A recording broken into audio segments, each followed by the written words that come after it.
তারও স্বীকার করার সুযোগ নাই, তারপরেও স্বীকার করবে না। আল্লাহ বললেন আল ইয়াউমা নাখতিমু আলা আফওয়াহিহিম ওয়া তুকাল্লিমুনা আইদিহিম ওয়া তাশহাদু আরজুলুহুম বিমা কানু ইয়াকসিবুন। তোরে অনেক সুযোগ দিছি, এত সুযোগ আমি কাউরে দেই না, ঠিক কিনা? অনেক সুযোগ দেয়া হয়েছে, আর কোনো সুযোগ নাই, তোর ঠোঁটটাকে আমি সেলাই করে দিলাম। তখন হাত বলবে আল্লাহ আমি পাপ করেছি, পা বলবে আমি অন্যায় কাজে গিয়েছি, চোখ বলবে আমি চোখ দিয়ে হিন্দি সিনেমা দেখেছি। আর কোনো কথা বলার সুযোগ আছে? অজুহাতের সুযোগ আছে?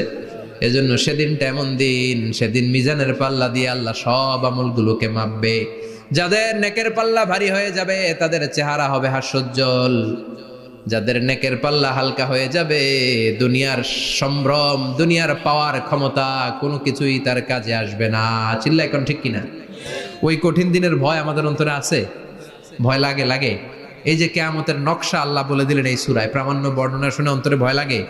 কিয়ামতকে যারা ভয় পায় তারা সব সময় অন্তরের মধ্যে ভয় রাখে কার? চিল্লায় বলেন কার?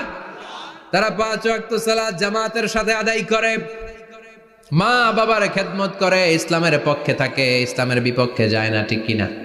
ইসলামের পক্ষে থাকতে রাজি আছেন তো? কোরআনের পক্ষে থাকতে রাজি আছেন তো?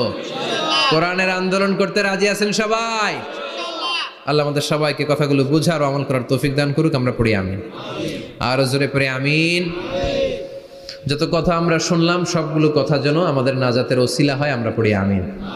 যা বললাম তার সবগুলো প্রথমে আল্লাহ তাআলা আমাকে আমলের তৌফিক দান করুক, পাশাপাশি আপনাদের সবাইকে আমলের তৌফিক দান করুক। আমরা পড়ি আমিন।